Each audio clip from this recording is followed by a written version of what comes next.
कल हमने दो चीजें पढ़ी थी रजे। एक हमने पढ़ा था न्यूक्लियोफिलिक सब्स्टिट्यूशन रिएक्शन SN1 और एक हमने पढ़ा था न्यूक्लियोफिलिक सब्स्टिट्यूशन रिएक्शन SN2। ठीक है, एक SN1 रिएक्शन होती है और एक SN2 रिएक्शन होती है। SN1 रिएक्शन कब होती है, ये किसमें होती है, कैसे बताएंगे? हम बोलेंगे SN1 रिएक्शन उसमें होगी जिसके अंदर क्या होगा, टर्शरी कार्बोकैटायन। टर्शरी कार्बोकैटायन या टर्शरी कार्बन के अंदर SN1 सेकेंडरी में कम और प्राइमरी में और भी कम। SN2 रिएक्शन प्राइमरी कार्बन में सबसे ज्यादा, सेकेंडरी में कम और टर्शरी में और भी कम। ये दो बातें हमने पढ़ी थी कि आपके पास SN1 और SN2 के लिए क्या पैरामीटर रहेंगे। ठीक है, अब आगे दो चीजें और देखते हैं। इसमें एक लाइन और पढ़ी थी कि SN1 के अंदर 2 स्टेप रिएक्शन होती है, जबकि SN1 में हमेशा क्या होता है, सिंगल स्टेप रिएक्शन होती है। ठीक, इसमें कार्बोकैटायन बनेगा, कार्बोकैटायन फॉर्म, और इसमें no carbocation form,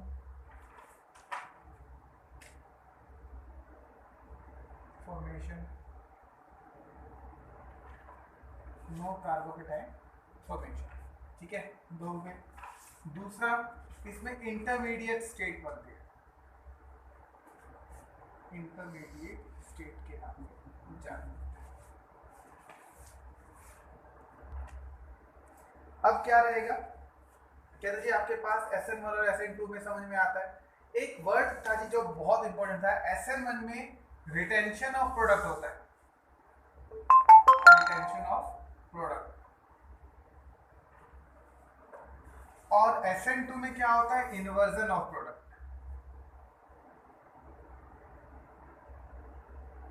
inversion of product के नाम से इसको जानते हैं। अब इसका मतलब क्या हुआ, आपको बताया था कि हमेशा जैसे आपके पास ये CH3Cl है और ये आपके पास NaOH है, ये जो NaOH होता है वो हमेशा पीछे से अटैक करता है इस कार्बन के, जहाँ से जिस कार्बन से Cl हटेगा उस कार्बन के पीछे से अटैक करेगा और पीछे आके जुड़ जाता है, तो प्रोडक्ट पीछे से ऐसे बनेगा जी। तो उसको बोलते थे हम क्या, इन्वर्जन ऑफ प्रोडक्ट। लेकिन आपके पास इस केस में क्या होगा, टर्शरी कार्बोकैटायन जिसमें होगा टर्शरी कार्बन होगा, इसमें जो NaOH होता है वो सामने से ही अटैक करेगा और ये Cl सामने से ही निकलेगा। यानी कि इसमें जो प्रोडक्ट होगा OH होगा वो सेम डायरेक्शन में ही होगा, जिस डायरेक्शन में क्या था आपका Cl था। तो यहाँ पर OH की पोजीशन वही है जहां Cl की है, इसलिए उसको क्या बोलेंगे, रिटेंशन ऑफ प्रोडक्ट। लेकिन SN2 में देखो Cl सामने की ओर लगा हुआ है, लेकिन लास्ट प्रोडक्ट में देखो OH पीछे की ओर लगा हुआ है, इसको क्या बोलेंगे, इन्वर्जन ऑफ प्रोडक्ट के नाम से जानते हैं। अब ये रियल में कैसा होता है, तो 2 डायमेंशन बोर्ड है, इसमें दिखाना पॉसिबल नहीं है। अब इसको स्ट्रक्चर को ध्यान से देखिए। ये आपके पास एक कार्बन की स्ट्रक्चर है, कार्बन कितने बॉन्ड बनाता है, 4 बॉन्ड बनाता है। ठीक है, जब ये 4 बॉन्ड बनाएगा, 1 2 3 4 बॉन्ड बना रहा है, तो इसकी 3 डायमेंशन स्ट्रक्चर होती है। इसके हमेशा 2 बॉन्ड तो क्या होते हैं, इन द प्लेन होते हैं, ये व्हाइट और ऑरेंज जो है वो इन द प्लेन रहेंगे। आपके पास जो ग्रीन है उसको बोलेंगे टुवर्ड्स द व्यूअर, जो देखने वाले के सामने होता है, लेकिन एक बॉन्ड बिल्कुल पीछे होता है।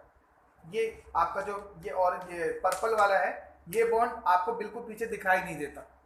ठीक है, इस बॉन्ड को हम क्या बोलेंगे, अवे फ्रॉम द व्यूअर बोलते हैं। इसको क्या बोलेंगे, अवे फ्रॉम द व्यूअर के नाम से जाना जाता है। तो आपके पास ये 3 डायमेंशनल स्ट्रक्चर है। इसमें आप देखो क्या होगा, जैसे मान लीजिए क्लोरीन है, Cl क्या है, क्लोरीन। अगर ये क्लोरीन यहाँ से हटता है तो जो OH है वो यहाँ पर नहीं आएगा, वो इसके पीछे आएगा, ऐसे ये वाली पोजीशन पीछे हो जाएगी। ठीक है, तो इसको क्या बोलेंगे, इन्वर्जन ऑफ प्रोडक्ट बोलते हैं। अगर Cl की जगह OH यहीं रहता, ऐसे ही दिखाई देता, तब आपके पास क्या होता है, रिटेंशन ऑफ प्रोडक्ट। ठीक, तो आपके पास दो चीजें हैं, रिटेंशन ऑफ प्रोडक्ट और इन्वर्जन ऑफ प्रोडक्ट के नाम से जाना जाता है। ये सारा हमने लास्ट टाइम पढ़ लिया। आज हम नेक्स्ट टॉपिक करेंगे रजे हमारा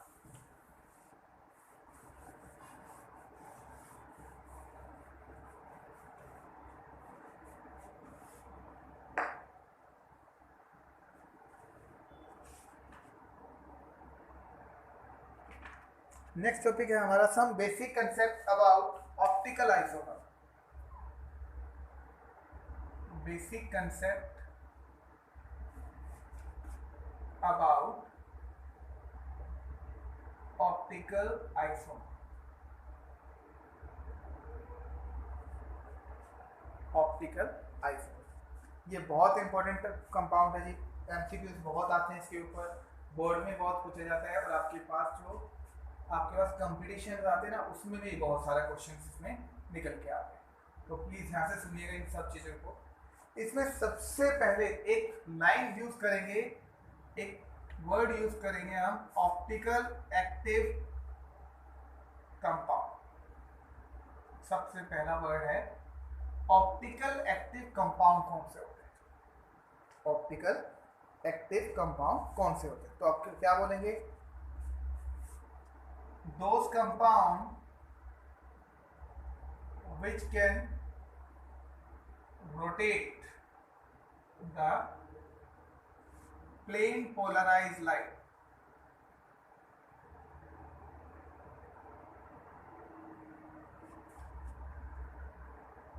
in right or left direction is called optical active compound. ये हो गया। कहता है ऐसे कंपाउंड जो ऑप्टिकल एक्टिव कंपाउंड कौन से हुए? ऐसे कंपाउंड जो प्लेन पोलराइज लाइट को रचे राइट साइड और लेफ्ट साइड में डेविएट कर देंगे, उन कंपाउंड को हम ऑप्टिकल एक्टिव कंपाउंड के नाम से जाना जाता है। ठीक है, कैसे? देखिए, आपके पास सपोज कीजिए एक सॉल्यूशन है, ये कोई ऑर्गेनिक सॉल्वेंट है, कोई भी सॉल्वेंट मान लीजिए। ठीक है, इस लाइट को, एक होती है आपके पास ऑर्डिनरी लाइट, सनलाइट जिसको बोलते हैं। ठीक है, ये आपकी सनलाइट है। सनलाइट के अंदर डिफरेंट डिफरेंट वेवलेंथ होती है। सनलाइट के अंदर क्या होती है? डिफरेंट डिफरेंट वेवलेंथ होती है। इसलिए इस सनलाइट को हम एक अलग सा एक प्रिज्म आता है जिसको बोलते हैं निकोल प्रिज्म, जिसको निकोल प्रिज्म के नाम से जानते हैं। जैसे ये सनलाइट निकोल प्रिज्म से पास आउट होगी ना जी, तो आपके पास जो ये लाइट है वो क्या बन जाएगी? प्लेन पोलराइज लाइट बन जाएगी। वो लाइट क्या बन जाएगी? प्लेन पोलराइज लाइट बन जाएगी। और वो प्लेन पोलराइज लाइट कैसे होती है? ऐसे, उनकी डायरेक्शन एक ही होती है। कहते हैं प्लेन पोलराइज लाइट का मतलब जिसकी सिर्फ एक ही डायरेक्शन हो या एक ही वेवलेंथ हो। दोनों में फर्क देखो जी, सनलाइट और ये है आपके पास plane polarise light. Plane polarise को पीपीएल के नाम से भी जानते हैं, प्लेन पोलराइज लाइट। तो सिंपल लाइट में डिफरेंट डिफरेंट वेवलेंथ होती है, पर प्लेन पोलराइज लाइट के अंदर सिर्फ एक ही टाइप की डायरेक्शन वाली वेवलेंथ होती है। अगर इस एक ही डायरेक्शन वाली वेवलेंथ को मैं किसी सॉल्वेंट, ऑर्गेनिक सॉल्वेंट से पास आउट करता हूँ, किसी भी सॉल्वेंट से पास आउट करता हूँ यहाँ से, तो ये जो सॉल्वेंट है ना रजे, ये इस वेवलेंथ या इस लाइट को, इस ऑप्टिकल को, इस वेव को या तो राइट साइड डेविएट कर देगा या इसको क्या कर देगा? लेफ्ट साइड डेविएट कर देगा। ये किसी भी प्लेन पोलराइज लाइट को या तो वो राइट साइड डेविएट कर देगा रजे, या वो लेफ्ट साइड डेविएट कर देगा। ठीक है, ऐसे ऑर्गेनिक सॉल्वेंट को हम क्या बोलेंगे? ऑप्टिकल एक्टिव सब्सटेंस के नाम से जानते हैं। ऐसे को क्या बोलेंगे हम? ऑप्टिकल एक्टिव सब्सटेंस के नाम से जाना जाता है। ऐसे सब्सटेंस जो प्लेन पोलराइज लाइट को राइट साइड या लेफ्ट साइड में डेविएट कर दे, वो सब्सटेंस ऑप्टिकल एक्टिव सब्सटेंस है। ठीक, मतलब ऑप्टिकल का मतलब क्या हुआ? लाइट। एक्टिव का मतलब उसके अगेंस्ट, और कंपाउंड का मतलब कंपाउंड। मान लीजिए ये कंपाउंड किसी भी लाइट को राइट साइड या लेफ्ट साइड करा, तो ये कंपाउंड कहता है ऑप्टिकल एक्टिव है, मतलब कि ये इस लाइट के अगेंस्ट में काम कर रहा है, या तो उसको लेफ्ट साइड भेज रहा है या उसको राइट साइड भेज रहा है। तो ऐसे कंपाउंड को क्या बोलेंगे? Optical active compound. भाई ये कंपाउंड किसी भी वेव के अगेंस्ट में काम कर रहा है, किसी लाइट के अगेंस्ट काम करता है, तो उसका कंपाउंड का नाम क्या हुआ? Optical active compound. ठीक है जी। अगर ये राइट साइड मूव करवाता है तो उसको बोलते हैं डेक्स्ट्रो रोटेटरी।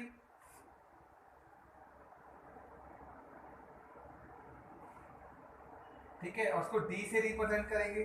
अगर ये कंपाउंड लेफ्ट साइड करवाता है तो उसको बोलते हैं लीवो रोटेटरी। इसको हम स्मॉल एल से रिप्रेजेंट करेंगे। ठीक है, तो कोई भी कंपाउंड ऑप्टिकल एक्टिव कंपाउंड क्या करेगा, या तो राइट साइड डेविएट करेगा या लेफ्ट साइड डेविएट करेगा, तो उसको बोलेंगे, एक को बोलेंगे डेक्स्ट्रो रोटेटरी। अगर वो लेफ्ट साइड करवा रहा है तो रजे क्या बोलेंगे उसको, लीवो रोटेटरी। ठीक है, एक तो ये हो गया। एक कंपाउंड होगा रजे optical inactive, optical inactive compound. अब ये कौन सा होगा, कहता वो कंपाउंड जो वेव को या आपके पास जो भी प्लेन पोलराइज लाइट है उससे पास करोगे ना, तो वो उस लाइट को किसी भी डायरेक्शन में मूव नहीं करवाता, ना तो लेफ्ट साइड में मूव करवाता है ना ही राइट साइड में मूव करवाता है वेव। अब कैसे देखेंगे, मान लीजिए आपने ऑर्गेनिक सॉल्वेंट इसमें डाला, ये कोई सॉल्वेंट है, सपोज करो अगर आपकी लाइट प्लेन पोलराइज लाइट डाली, लाइट बिल्कुल सीधी चली गई, सपोज करो सीधी ही चली गई, तो मतलब क्या हुआ भाई, आपने ये सॉल्वेंट ऐसा था जिसने लाइट को कोई भी रिएक्शन ही नहीं दी, कोई काम नहीं करके दिया, मतलब उसके लिए उस कंपाउंड के लिए ये लाइट किसी काम की नहीं है, मतलब वो कंपाउंड इस लाइट के अगेंस्ट क्या इनएक्टिविटी शो कर रहा है, तो ऐसे कंपाउंड को क्या बोलेंगे, इनएक्टिव कंपाउंड बोलेंगे। पर अगर कोई कंपाउंड जैसे इसमें से वेव पास करोगे तो उसकी डायरेक्शन या तो लेफ्ट साइड मूव करेगा या राइट साइड मूव करेगा, ऐसे कंपाउंड को हम क्या बोलेंगे, ऑप्टिकल एक्टिव कंपाउंड के नाम से जानते हैं। ठीक है जी, तो दो टाइप के कंपाउंड होते हैं ऑर्गेनिक सॉल्वेंट में, एक ऑप्टिकल एक्टिव कंपाउंड और एक ऑप्टिकल इनएक्टिव कंपाउंड। ठीक है, तो पहले हमें ये दो वर्ड ही सीखने हैं, एक होता है ऑप्टिकल एक्टिव कंपाउंड और एक होता है आपके पास ऑप्टिकल इनएक्टिव कंपाउंड, पहले इनको समझना है।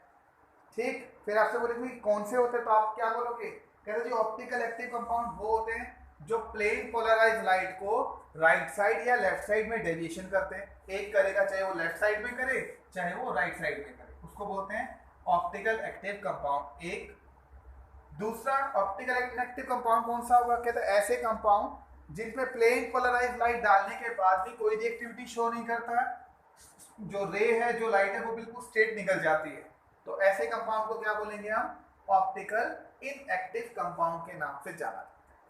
ठीक है जी, तो ये ऑप्टिकल एक्टिव कंपाउंड और इनएक्टिव कंपाउंड का मतलब होता है। बोलो जितना समझ में आता है। तो ये तो था जी आपके पास थ्योरेटिकल पोर्शन कि आप कैसे पता लगाएंगे कि ऑप्टिकल एक्टिव और इनएक्टिव कौन से होते हैं। लेकिन अगर मान लीजिए आपको पेपर में आ गया कोई भी कंपाउंड फाइंड आउट करने के लिए कि बताओ जी ये कंपाउंड ऑप्टिकल एक्टिव है कि नहीं है, तो आप कैसे बताओगे, जैसे सपोज करो आपको बोलेगा CH3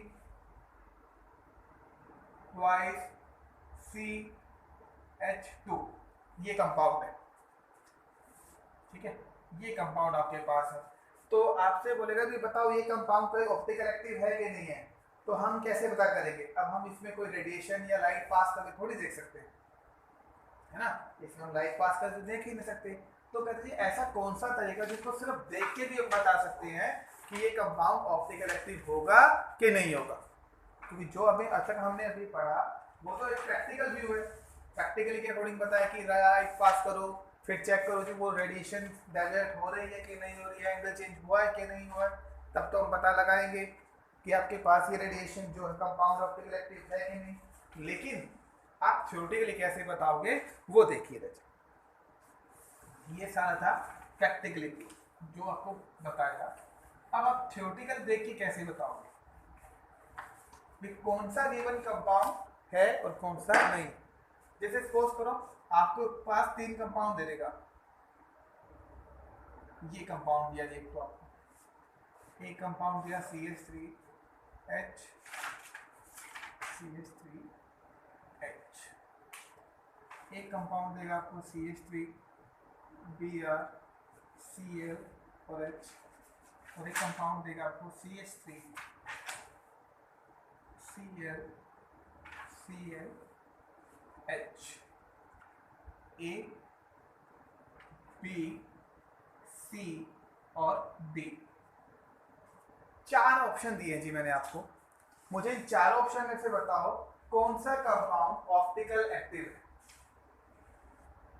कौन सा कंपाउंड ऑप्टिकल एक्टिव कंपाउंड है।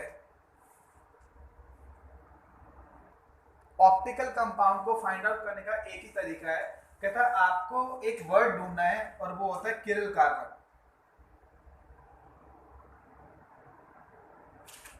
ये ऑप्टिकल एक्टिव कंपाउंड की बैकबोन के नाम से जाना जाता है।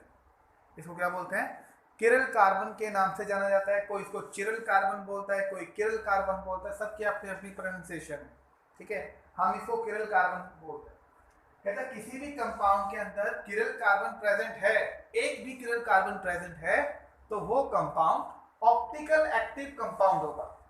वो कंपाउंड क्या होगा रजे? ऑप्टिकल एक्टिव कंपाउंड के नाम से जाना जाता है। फिर अगला क्वेश्चन ये होगा कि किरल कार्बन कौन सा है? कार्बन देखो जी, इसमें सभी में कार्बन है और कम से कम 2-2 कार्बन सभी के अंदर है, किसी में 3 भी है, लेकिन किरल कार्बन कौन सा होगा ये बताओ। देखो जी सिंपल, आपका आंसर अभी मिल जाएगा आपको। कहता है किरल कार्बन कौन से होते हैं? जिस कार्बन के ऊपर चारों ग्रुप डिफरेंट लगे हो। सुन लेना ध्यान से, जिस कार्बन पर चारों ग्रुप डिफरेंट लगे होंगे वो कंपाउंड किरल कार्बन कहलाता है। जिस कार्बन पर चारों ग्रुप अलग अलग लगे होंगे रचे, वो कार्बन किरल कार्बन कहलाएगा। और जिस कंपाउंड के अंदर किरल कार्बन प्रेजेंट होगा वो कंपाउंड ऑप्टिकल एक्टिव कंपाउंड कहलाएगा। वो कंपाउंड क्या कहलाएगा? ऑप्टिकल एक्टिव कंपाउंड के नाम से जाना जाता है। तो अब आप खुद देखिए इन चारों स्ट्रक्चर के अंदर किस स्ट्रक्चर में किरल कार्बन प्रेजेंट है, बताओ जी। सी स्ट्रक्चर को आप देखोगे रजे तो आपके पास ये सी कार्बन देखो, इस कार्बन के पास एक तरफ क्लोरीन है, ब्रोमीन है, मिथाइल ग्रुप है और एच है, यानी कि चारों ग्रुप अलग अलग है। तो उसके ऊपर आप स्टार लगा दीजिए। ऑर्गेनिक केमिस्ट्री में जिस पे स्टार मिलेगा तो उसका मतलब वो किरल कार्बन होता है, ठीक है। तो यानी कि ये कंपाउंड क्या कहलाएगा? एक ऑप्टिकल एक्टिव कंपाउंड है। ए वाले कंपाउंड में तो है ही नहीं, देखो इस कार्बन के ऊपर एक हाइड्रोजन 3 हाइड्रोजन है, गलत। इस कार्बन पर भी 2 सेम है, हाइड्रोजन हाइड्रोजन, और मिथाइल मिथाइल, ये भी नहीं हो सकता। इस कार्बन पर 1 2 3 पर ये दोनों सेम है, इसमें 2 ग्रुप 3 तो अलग है लेकिन चौथा सेम है, तो इसलिए ये भी नहीं होगा। सिर्फ सी कंपाउंड ऐसा था जिसके ऊपर क्या है रजे? चारों ग्रुप अलग अलग हैं, तो यही आपके पास किरल कार्बन होगा। और इसी कंपाउंड को क्या बोलेंगे कि जो ये कंपाउंड है ये आपका ऑप्टिकल एक्टिव कंपाउंड। बोलो जी, बात समझ में आती है? बिल्कुल जी, ठीक है। बिल्कुल बिल्कुल। फिर दूसरा वर्ड क्या रहेगा? कहते जी ऑप्टिकल इनएक्टिव कौन से होंगे? फिर कहते जो कंपाउंड ऑप्टिकल एक्टिव है उसको छोड़ के सारे क्या रहेंगे? इनएक्टिव होंगे। ए बी और डी जो है ऑप्टिकल इनएक्टिव कंपाउंड होंगे, ठीक है जी। तो आपको 2 बातें समझ में आनी चाहिए कि ऑप्टिकल एक्टिव कंपाउंड कौन से होते हैं। जिस कंपाउंड में किरल कार्बन प्रेजेंट होगा रजे वो कंपाउंड ऑप्टिकल एक्टिव कंपाउंड कहलाता है। और वही कंपाउंड जिसमें चारों ग्रुप अलग अलग होते हैं उसको क्या बोलेंगे? ऑप्टिकल एक्टिव कंपाउंड के नाम से जाना जाता है। बोलो जी, इतनी बात समझ में आती है सभी को?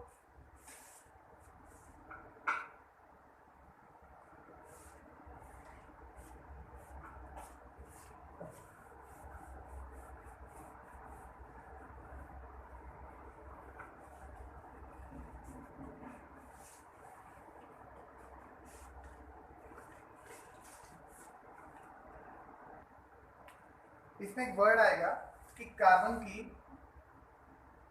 या किरल कार्बन को आप रिप्रेजेंट कैसे करोगे, ठीक है।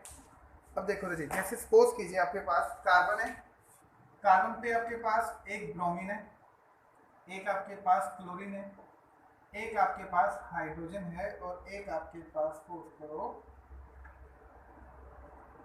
आयोडीन। ये मान ये 4। अब आपको पता है कि जो 4 कार्बन अलग अलग डिफरेंट किसी भी कार्बन पे 4 अलग अलग ग्रुप करेंगे तो वो कार्बन क्या कहलाएगा, किरल कार्बन।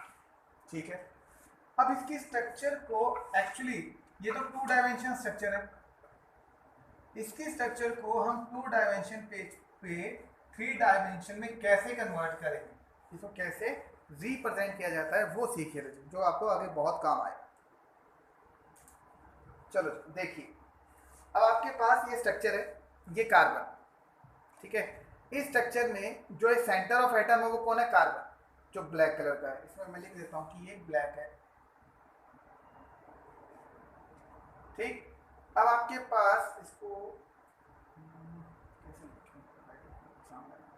ठीक है, ये आपके पास जो ऊपर दिखाई दे रहा है इसका कलर है ऑरेंज,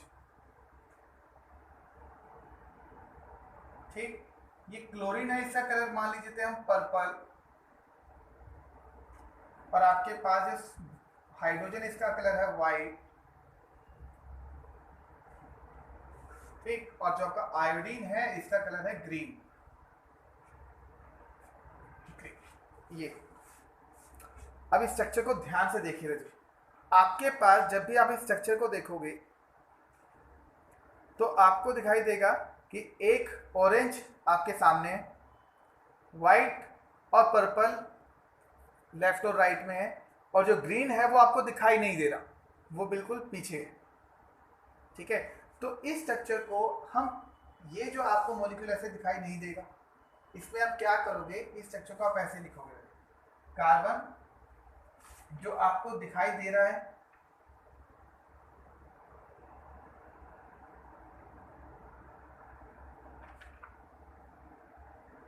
ये आपका Br होगा, ठीक है। इधर आपके पास Cl होगा, और इधर आपके पास क्या होगा, एक आपके पास होगा हाइड्रोजन, और ऐसे आप पीछे की ओर ऐसे लिख सकते हैं, ऐसे ये होगा आपके पास आयोडीन। ये कहते जी ये आपको लिखने का तरीका होता है, इसको लिखने का तरीका ये हुआ कि आपके पास जो ये स्ट्रक्चर देखो, जो आपका वाइट है और पर्पल वो इन द लाइन है, ये वाला कहते हैं ये in the line, in the line को आप नॉर्मल लाइन में दिखाते हैं, ये होता है in the plane, in the plane, तो नॉर्मल लाइन से रिप्रेजेंट करेंगे, ठीक है। जब आप सामने से देखोगे ना तो ये ऑरेंज आपको बिल्कुल सामने दिखाई देगा, तो इसको बोलते हैं अबव द प्लेन, या टुवर्ड्स द व्यूअर बोल दो इसको, टुवर्ड्स द व्यूअर, यानी कि जो देखने वाला है उसके सामने, ठीक है। उसको हमेशा ऐसे इस लाइन से दिखाते हैं, ऐसे सॉलिड सी मोटी सी लाइन बना देते हैं, ये आइटम ऐसे, इसका मतलब क्या है, ये टुवर्ड्स द व्यूअर, ये ऊपर की सामने की ओर है। और एक होता है जो आपको यहाँ पीछे से दिखाई नहीं देगा, सामने से ग्रीन वाला पीछे होता है जो दिखाई देता नहीं है, इसको बोलते हैं away from the viewer, away from the viewer, देखने वाले से पीछे की ओर। इसको हमेशा ऐसे डैश लाइन से दिखाते हैं, इसको हम इस डैश लाइन से दिखाते हैं। तो ये आपको 3 डायमेंशन का तरीका होता है, इसको एक नाम देंगे वेज प्रोजेक्शन, वेज एक साइंटिस्ट का नाम था, उन्होंने इसको रिप्रेजेंट किया था कि 3 डायमेंशन कार्बन को आप ऐसे रिप्रेजेंट करोगे जिससे देखने वाले को पता चलेगा कि जो ये सॉलिड लाइन है पर्पल वाली, ऑरेंज वाली, ये टुवर्ड्स द व्यूअर, ये आपको सामने से दिखाई देगा, उसको हम इस लाइन से दिखाएंगे। जो ये आपके लेफ्ट और राइट में है इसको इन द प्लेन बोलेंगे, सिंपल लाइन से रिप्रेजेंट करेंगे। और जो लाइन आपको दिखाई नहीं दे रहा, जो कार्बन या जो भी एटम है, उसको बोलते हैं अवे फ्रॉम द व्यूअर, और वो हमेशा काम मिलेगा आपको ऐसे डैश लाइन से, इस डैश लाइन से रिप्रेजेंट करेंगे। तो ये तरीका होता है आपके पास 3 डायमेंशन कार्बन को रिप्रेजेंट करने का, ठीक है। ऑर्गेनिक केमिस्ट्री में या ऑप्टिकल एक्टिव कंपाउंड के अंदर हम इसको ऐसे रिप्रेजेंट करेंगे, इसको हम वेज प्रोजेक्शन के नाम से जानते हैं। ये लाइन या ये प्रोजेक्शन आपको बहुत अच्छे से याद रखना पड़ेगा कि जो सॉलिड से लाइन का मतलब कि जो देखने वाले की तरफ है भी यार, ये इन द प्लेन है, और ये डैश वाले का मतलब क्या है, ये वो पॉइंट है जो एटम आपको सामने से दिखाई नहीं दे रहा, ठीक है। और ऑरेंज वाला जो सामने से दिखाई देता है, और ये जो सामने जो मतलब इन द प्लेन होता है। तो ये 4 तरीके होते हैं आपके पास कोई भी कार्बन में चारों ग्रुप डिफरेंट होते हैं, इसको क्या बोलेंगे हम, किरल कार्बन के नाम से जाना जाता है।